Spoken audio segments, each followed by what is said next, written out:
Imagine this. It's a humid Tuesday evening. You're hurrying down a crowded sidewalk to catch your train home from the office. The low sun is almost dizzying. Your mind is consumed with thoughts of your latest work projects, making it home on time to take the dog out, and the sweaty shirt sticking to your back underneath your blazer.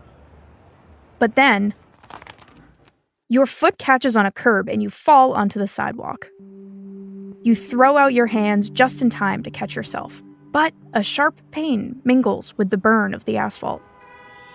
You blink away the shock to find that you landed palm down on a shard of broken glass, the jagged edge sliced into the heel of your left hand.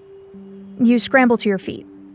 The cut isn't bleeding much, so you dig some napkins out of your bag to cover it up and focus on squeezing through the crowd to make your train. Luckily, the journey home is relatively short. At home, you bundle your palm in gauze and try to ignore the momentary twinges of pain. But after a couple days of using your phone one-handed, you start to feel strange. Is it just the summer heat, or are you starting to get feverish?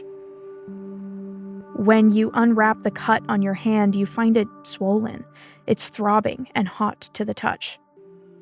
Is this an infection? You were hoping it would clear up on its own. After all, it's just a small cut, but you're feeling warmer, clammier. 2 more days go by before you make it to the doctor.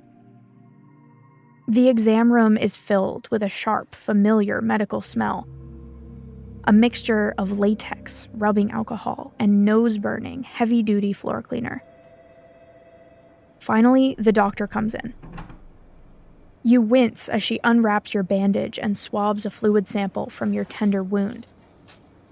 She tells you the test will take up to 3 days to come back. The wound is certainly infected, but they're going to grow bacteria from the sample in a lab to see what the infection is. Though the doctor sternly reminds you to wash and tend your wounds more thoroughly in the future, and not to delay coming to the doctor next time, she also assures you that most infections are very treatable. You aren't particularly worried. After all, it's just a small cut. You take some medicine for your fever and go home. The next day, you wake up with chills. Anxiety starts to seep in. It's a balmy Sunday, but you feel feverish enough to stay in bed with a fan pointed directly at your face, dozing off. You're jolted awake by the harsh buzzing of the phone on your nightstand. When you hear the doctor's voice on the phone, she sounds urgent. She wants you to come back in right away. Back on the cold table of the exam room, your doctor tells you that your infection is caused by MRSA.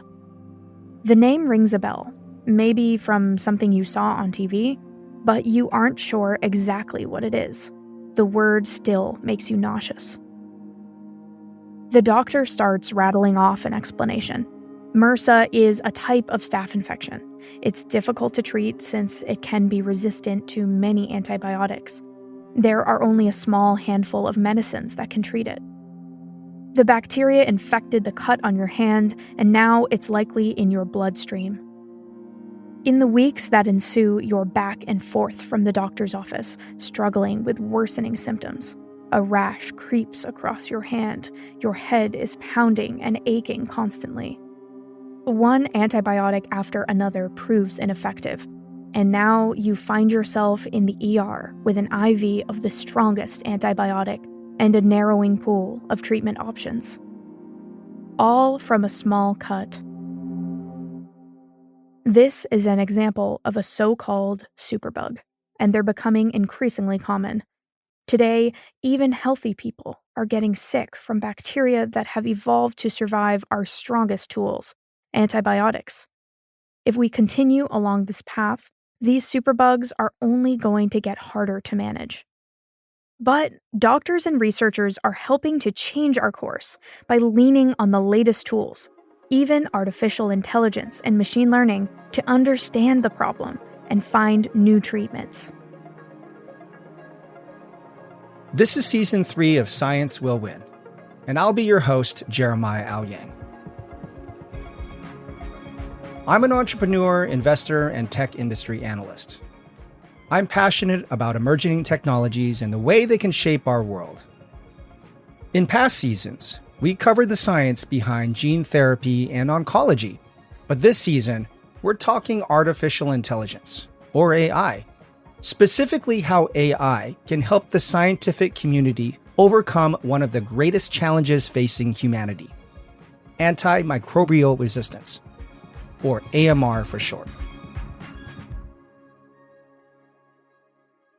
You might know it as antibiotic resistance or drug resistance. At its core, what we're talking about is the way bacteria evolved to outsmart antibiotics. This makes certain antibiotics, the ones we've been using against certain bacteria for decades, ineffective. This season, we'll hear from researchers, doctors, patients, patient advocates, computer scientists, and AI experts. All of them are on the cutting edge of the fight against antimicrobial resistance. The story you heard at the beginning of the episode is a hypothetical scenario grounded in truth. We see stories like this playing out today, and the data show that they will become even more common. This season is all about how artificial intelligence is helping us tackle antimicrobial resistance. But to understand why AI is helpful and what it can actually do, we first have to understand the problem at hand. So, let's take a step back.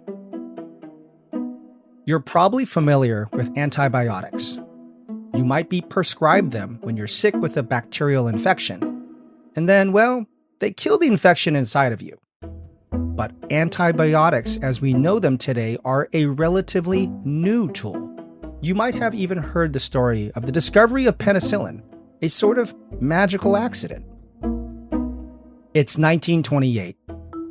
Alexander Fleming, a physician and microbiologist in the United Kingdom, starts culturing Staphylococcus bacteria in a petri dish.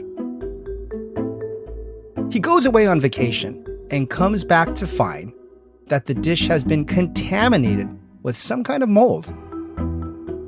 This could have meant his experiment's a bust, but he notices something.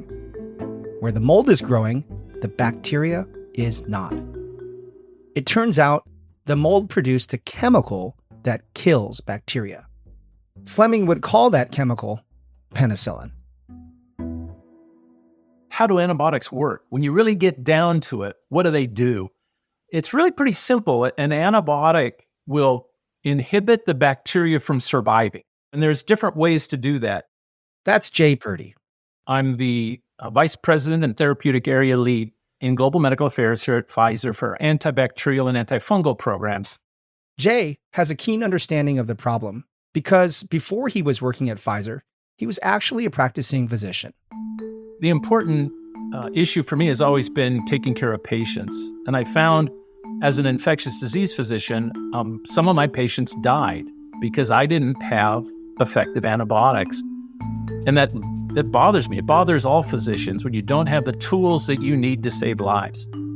And so when I had the opportunity to join pharma, I decided to take it because I was at University of Chicago, and we have a motto: we change the world one life at a time, one patient at a time. And that's a great motto. And physicians that do that, I have a great deal of respect for. But within the pharma world, if we choose the right drug, we develop it correctly and get it to the patients in need, we can really make a difference. And that's what I love about my job. As Jay explained, antibiotics work against bacteria. These medicines target a variety of bacteria in different ways. You can inhibit an important molecular pathway within that bacteria so that it just can't survive anymore. It's unable to reproduce and move forward. Or you can produce an antibiotic that actually kills the bacteria. And there's some really innovative ways to do that. Some of them literally, the molecule itself goes onto the surface of the bacteria and punches holes in the surface of the bacteria, and they just basically bleed out. Sometimes these antibiotics come in and bind a protein that keeps it from working, and therefore kills the bacteria. Penicillin, for example, works by inhibiting the production of a substance that makes up the cell walls of some bacteria. The cell walls weaken and explode, Then, our immune systems clean up what's left. Penicillin is still among the most widely used antibiotics out there.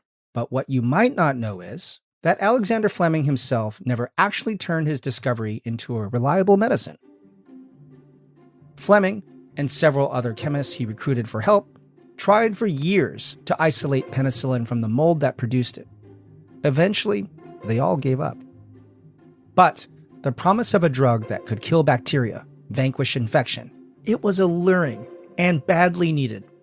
And so in the following years, a handful of other scientists gave it a try. Two in the UK, named Howard Florey and Ernst Chain, were able to isolate penicillin. But they had another problem. They couldn't make enough of it fast enough. That's where Pfizer comes in, specifically Charles Pfizer and Company. In the early 1940s, they were a small chemical company making citric acid. The US was facing down the threat of World War II and all of the potential sickness and infection. And Pfizer provided the breakthrough that penicillin needed. Pfizer developed, it's called deep fermentation. It's a way to grow up really significant amounts of penicillin, which part of that was very difficult to isolate and grow up, which became a real need, obviously, in World War II and saved countless lives. Production ramped up enough to treat all of the people who needed it. The so-called wonder drug was almost too good to be true. There was a catch. Resistance was already brewing. Before the first use in a patient, we had already isolated a bacteria that was resistant to penicillin. The bacteria know what they're doing. So they create these molecules and secrete it into the environment to kill the other bacteria so that they can take over. It's like Martians colonizing the Earth, if you like to watch those sorts of movies. The first thing they want to do is kill off the human so that then they can take over. And it wasn't long before a really significant number of bacteria became resistant. And that's been true of every one of our antibiotics. And unfortunately, the problem of resistance has only gotten worse over time. Every time you use an antibiotic, you create pressure on the bacteria to develop resistance. Why is that? Because you kill off everything that is sensitive to that antibiotic, and the only things left are those that are resistant. And those that are resistant now can propagate and move through the community. Just like all life on Earth, bacteria evolve. Every time an organism produces offspring, there's a chance that offspring will have a mutation. Sometimes, those mutations can help the organism survive in the environment. For us humans, evolution takes millions of years to make meaningful changes. The timeline for bacteria is wildly accelerated. Bacteria double in as little as 4 minutes. They evolve fast, and one predator that they're evolving to avoid is our antibiotics. The problem is once one cell figures out how to do it, once it has that mutation, it'll propagate. It'll make more and more and more of itself, where those bacteria that are sensitive to the antibiotic die. And so you might have 1 in a billion bacteria in your colon that's resistant to a certain antibacterial. But once you start taking that antibacterial, you kill everything else. The one that was resistant can just take over. It's like a yard. As long as you've got a thick grass, it's really hard for dandelions and weeds to take over. But you strip that grass off where it's just dirt, and at least in my experience, within just a few days, you're seeing lots of weeds grow up. Scientists knew antibiotic resistance was a possibility from the beginning. But in the decades after World War II, humanity felt nearly invincible in the battle against deadly microbes. Some even claim that between antibiotics and vaccines, we'd won. We defeated bacteria altogether. So in the 60s, we were of the opinion that we may have solved the infection crisis. You know, we had the polio vaccine that prevented polio. We had great antibiotics that were saving patients' lives, treating invasive infections. And so in 1967, there's this following quote attributed to William H. Stewart, then Surgeon General for the United States of America. And he said, "It is time to close the book on infectious diseases and declare the war won against pestilence." And so we stopped doing the research. Companies felt it just wasn't worthwhile to continue to work on anti-infectives. So we had this research gap where we just stopped. Well, in the meantime, the bacteria They may not have brains, but on the other hand, they're not stupid. They've continued to mutate. All along, bacteria were developing resistances to the medicine we were using, and companies had stopped trying to find new antibiotics. Remember those mechanisms of attack that antibiotics might use? They might bind to proteins inside the bacteria in order to kill it, for example. Well, what happens if the bacteria produces a different protein? What if the bacteria's cell wall becomes stronger, stopping the antibiotic molecule from even entering? Those are just a few of the ways that bacteria can evolve to evade or resist all the ways antibiotics work. To make matters worse, humans are doing things that have accelerated antimicrobial resistance. This can happen in a medical setting. And there's great studies out there around the world that really suggest that a significant percentage of our antibiotics are being used in patients that really shouldn't be getting antibiotics or shouldn't be getting that antibiotic in the first place. And that's the thing we really need to be careful with because, as I said, it drives forward resistance with no benefit. Antibiotic resistance is also a problem in agriculture, right down to the food we grow and eat. The other area that's very concerning is we often use antibiotics in animal husbandry to help them grow faster or to survive better. And remember, when you have 10,000 cows all getting a certain antibiotic, they're all developing resistance along with humans that get them for a short period. Oftentimes in animals, we give antibiotics for their entire life. Similarly, for plant growth, there's times when antibiotics are used very broadly. Some of the antifungals are used in tulips in Europe to prevent fungal infections of the tulip. The problem is that antifungal is often used in humans as well. It's needed in humans as well. But if you develop resistance in the flowers and the flowers spread and they're in your kitchen and you pick up resistant fungal elements on your skin and you get it into your body, suddenly that antifungal doesn't work anymore. Together, the misuse of antibiotics and the misguided belief that we have won the battle against bacteria have put humans in a dangerous position. Yes, our antibiotic development programs are at a crisis point. There's no question. It's getting harder to find good antibiotics because there isn't only a limited number of genes in the bacteria that we can address, and they are getting harder to find. It takes more effort, sometimes more cost, to find those molecules and develop them. The important thing is not to develop another antibiotic in a class that we're already using. Antibiotic classes are subcategories that act on similar bacteria in similar ways. That means if bacteria develop resistance to one kind of antibiotic, they are likely to already be resistant to another antibiotic within that class. The solution is finding brand new classes. That's risky because many potential new classes of antibiotics could be toxic, and they're also expensive to develop. Today, artificial intelligence has the potential to play a big role in the discovery of new antibiotic classes, possibly making the process more efficient and cost-effective. But those tools are new, and as of now, the last time a new class of antibiotics hit the market was 1987. After more than 30 years without a new class of antibiotics, the scientific community has fallen way behind. And this resistance crisis can have life-altering or fatal consequences. In 2015, Lynne van Poelgeest-Pomfret's husband went in for a routine operation at the local teaching hospital to fix his enlarged prostate. When Lynne walked into the visiting room to see him after a surgery, she found a scene she didn't anticipate. And when I came literally to see him and visiting, the room he was in was strewn with all sorts of syringes on the floor. I said, what's going on here? It was mind-boggling. You don't expect it. You come in expecting to visit someone who's just come down from surgery or whatever, maybe a bit sleepy or whatever. But I didn't expect to find this sort of scene of carnage almost, I would say. During the surgery, the surgeon accidentally perforated the lining of Lynne's husband's bowel.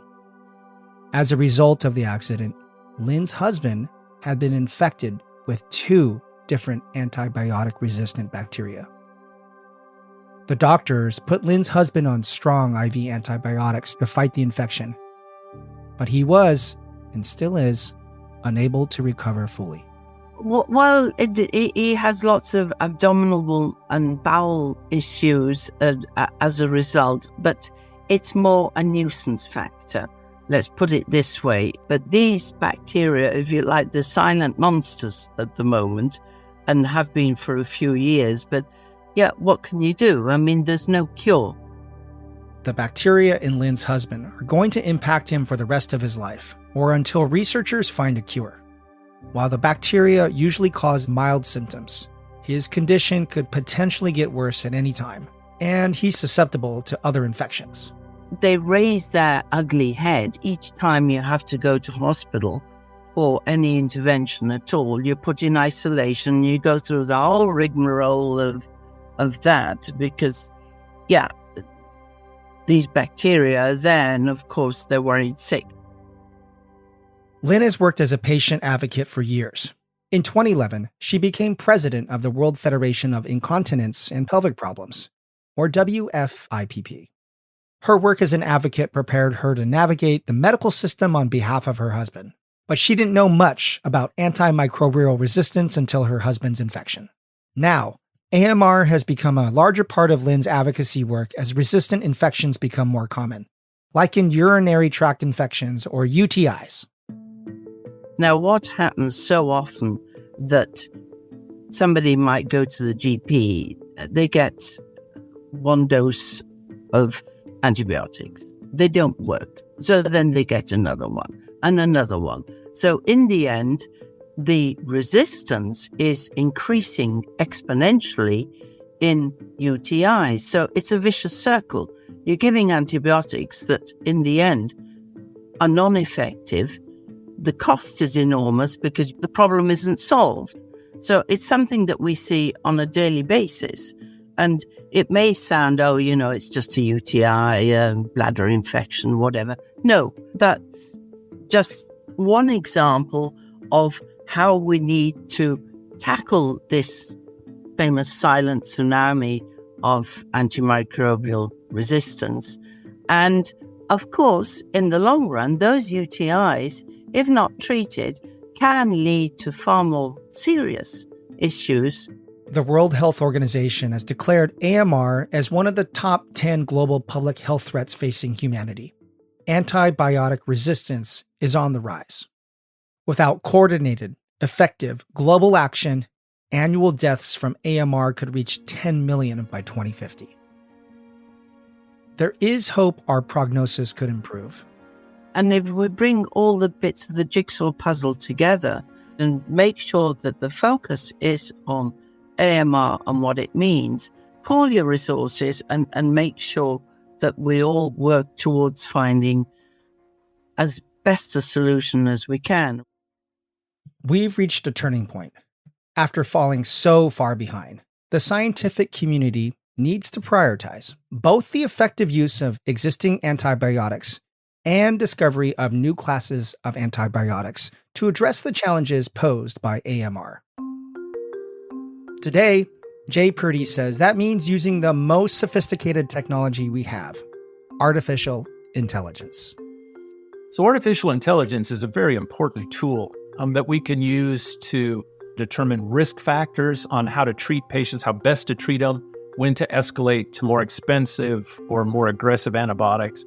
And so I see that being used more increasingly in the future to help guide physicians as a tool. Historically, discovering new antibiotics has been a slow process. We need to determine which bacteria are the biggest threats, find molecules that work against them, and turn them into safe and potentially effective treatments. AI can help speed that process up. Artificial intelligence, I think, can play a role in two ways. That's Adrian Egli. He's a professor of medical microbiology at the University of Zurich in Switzerland. The first one is in diagnosis. So more rapidly finding a pathogen, more rapidly finding a resistance mechanism. And the second way would be in a drug discovery. So image analysis, data analysis, prediction of resistance. This is all applications where artificial intelligence can be used. We're going to hear a lot more from Adrian this season. We're going to hear about his work in diagnostics and the ways artificial intelligence is already assisting researchers to work and learn more quickly than ever. We'll hear from experts from inside and outside Pfizer about how AI can help us make sense of how AMR is spreading and understand the problem at hand. And we'll learn how AI can help identify new antibiotic options from that narrowing pool of possibilities and speed up drug development. And we're going to explore how AI can potentially build a better, safer future. Antibiotic resistance is not just a problem between humans, it's also between humans and the environment and animals, and this is tremendously complex. And so having a supportive system like artificial intelligence could really help us to solve these complex questions we have there. Now, antibiotic resistance impacts every person on the planet. If not today, then in the future. There's no question. And if you're infected with a resistant pathogen, it just worsens your prognosis in every way. And so if not for our benefit, for our children's benefit, we really need to be worried about antimicrobial resistance. And we have to be smart, because otherwise the superbugs they're smarter than we are, as we know. But we have to be as smart as we possibly can be.